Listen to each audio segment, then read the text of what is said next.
Hello guys, welcome to our YouTube channel study view centre. आज हम discuss करने जा रहे हैं ह्यूमन ज्योग्राफी का सिलेबस। जो बच्चे नए हैं और जिनको सिलेबस का नहीं पता, उन बच्चे के लिए ये वीडियो बहुत ही अच्छी होने वाली है। ठीक है।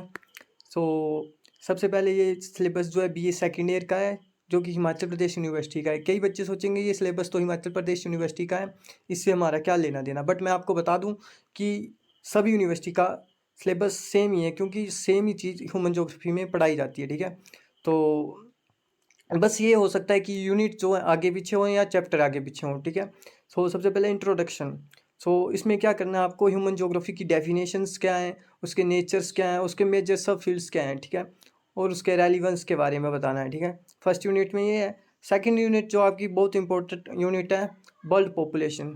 मतलब वर्ल्ड पॉपुलेशन में ये करना है कि डिस्ट्रीब्यूशन किस हिसाब से वर्ल्ड में पॉपुलेशन का, और उसकी डेंसिटी। डेंसिटी यानी जो आपका एरिया है। ठीक है। सबसे पहले मैं बता देता हूँ कि डेंसिटी कैसे निकलती है।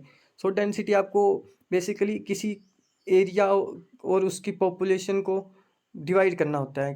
कि जैसे मान लो कि किसी जगह का एरिया है, सपोज 50 स्क्वायर किलोमीटर, फिर उस 50 स्क्वायर किलोमीटर में कितनी पॉपुलेशन रहती है उसको डिवाइड करके निकाला जाता है। ठीक है।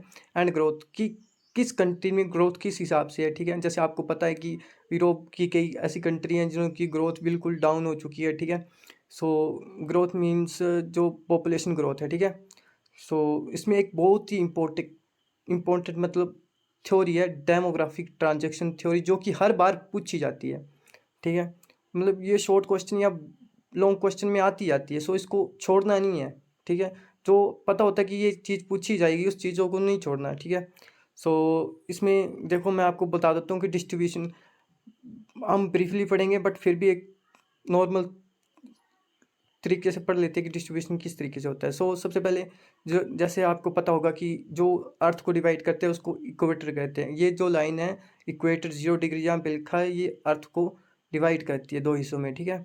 एक नॉर्थ पोल, एक साउथ पोल। ठीक है। जो इक्वेटर रीजन है 0 डिग्री, ठीक है, इधर आपको वर्ल्ड की 10% पॉपुलेशन मिलती है। ठीक है। और 10% साउथ में मिलती है, इक्वेटर से नीचे वाले हिस्से में। तो कितनी हुई, 20%। और जो आपकी 30% पॉपुलेशन है वो 60 डिग्री से ऊपर मिलती है। ठीक है। क्योंकि और जो आपका 20 डिग्री से 60 डिग्री के बीच है, उसमें वर्ल्ड की 50% पॉपुलेशन रहती है। जैसे मतलब जो आपका एशिया उशिया, फिर यूरोप वगैरह सभी इसी लॉन्गिट्यूड में आ जाते हैं। ठीक है।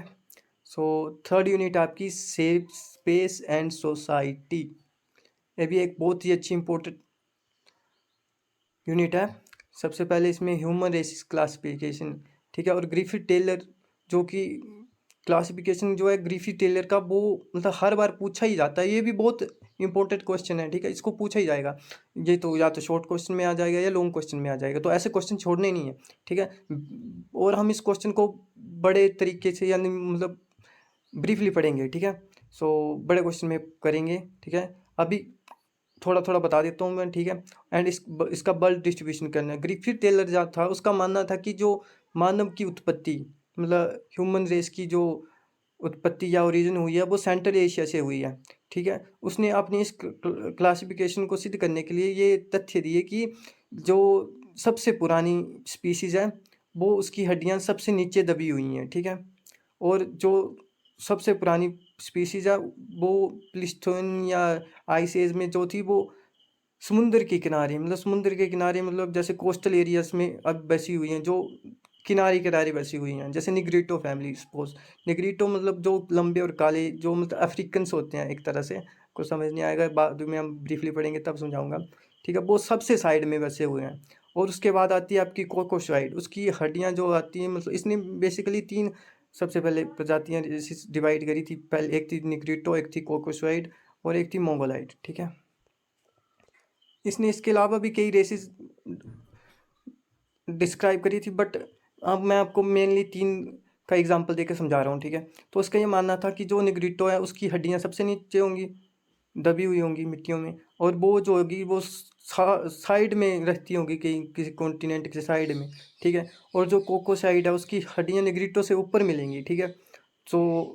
हड्डियाँ ऊपर मिलेंगी, और मिड में, मतलब मिड में जो है निग्रिटो से ऊपर मिड में, सो उसको जो है वो रहती भी मिड में है। उसके ऊपर मोंगोलाइट, मोंगोलाइट जो है मतलब वो अभी उसी एरिया में बस रहे हैं, ठीक है, जो आपके चाइनीज़ वगैरह होते हैं, ठीक उस एरिया में बस रहे हैं और उनकी हड्डियाँ भी ऊपर हैं, ठीक है।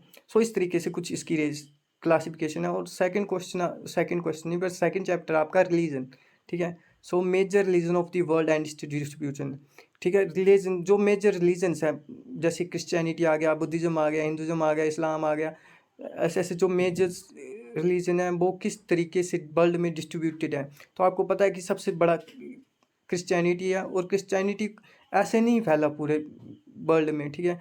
उसके लिए भी कई कारण हैं, जैसे सैनिक कारण है, ठीक है। उसके बाद कईयों को ज़बरदस्ती वो करवाया जाता था, ठीक है। ऐसे ऐसे में हम बोल रहे हैं, ये क्वेश्चन ब्रीफली, ये चैप्टर ब्रीफली पढ़ेंगे क्योंकि ये पूछे जाने वाले चैप्टर हैं, ठीक है। ये आपके इधर तक ही, इस मतलब कॉलेज के सिलेबस या कॉलेज के पेपर तक ही सीमित नहीं है, आगे भी काम आएंगे, ठीक है। थर्ड आ गया आपका language, major language of the world and distribution, की जो आपकी वर्ल्ड की मेजर लैंग्वेज है उनका डिस्ट्रीब्यूशन किस हिसाब से है, ठीक है। और उसके बाद आता है आपका settlement, rural settlement and types and patterns of rural settlement, जो आपकी ग्रामीण बस्तियां हैं उसका किस तरीके से बसी हुई हैं, उसके टाइप्स क्या हैं, उसके पैटर्न क्या है, उसके बारे में पढ़ना है। ये भी एक इम्पॉर्टेंट टॉपिक है जो हम ब्रीफली समझेंगे, ठीक है। अभी हम सिलेबस का वो कर रहे हैं क्योंकि हम चैप्टर तो पढ़ा नहीं रहे, ठीक है, तो हम सिलेबस को थोड़ा थोड़ा बता रहे हैं, ठीक है। उसके बाद अर्बन सेटलमेंट तो शहरी बस्तियाँ जिसको आप शहर बोलते हैं, और किस हिसाब आधार पे उनको शहर बोलेंगे उसकी क्लासिफिकेशन करनी है। और एज वेल सेटलमेंट जो ट्रेंड है, और उसके वो वर्ल्ड में अर्बनाइजेशन की जो भी ट्रेंड है, बड़े बड़े या बड़ी बड़ी सिटीज़ है उनके बारे में हम पढ़ेंगे कि किस तरीके के, क्यों हम उनको सिटीज़ बोलते हैं, या क्यों हम उन्हें शहर बोलते हैं, या उनके जो किस हिसाब से पैटर्न से किस हिसाब से फैली हुई हैं, ठीक है। तो मैं बोलता हूँ कि नहीं, आप मेरे साथ जुड़े रहिए, मैं आपको अच्छे से तैयारी करवा दूंगा, ठीक है। सो चैनल को सब्सक्राइब कर दें, लाइक कर दें, कमेंट कर दें, और आगे आपको किसी चैप्टर के बारे में पढ़ना है तो नीचे कमेंट कर दें कि नहीं मेरे को ये चैप्टर समझना है या क्वेश्चन समझना है, वो भी आप बोल दें, मैं आपको वीडियो डाल के समझा दूंगा। So thank you watching for you, love you all.